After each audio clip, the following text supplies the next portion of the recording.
You have been outside tonight with your cameras busy and sending photos like this to us by the hundreds. We want to thank you so much, our loyal viewers. Hey, we love you and we love what you're seeing. The Northern Lights are down here in Kentuckiana. The beautiful display, a rare sight this far south. But tonight, a geomagnetic storm brought the lights as far south as Alabama.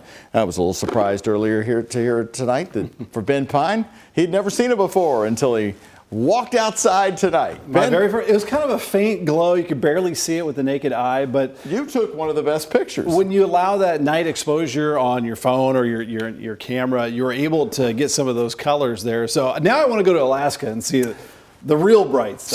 So the photo you took had more of a purplish hue. There's some greens in there, I see, and blues. Green and pink is most of what I've seen. And this all started with a solar flare a few days ago that released what's called a CME, a coronal mass ejection.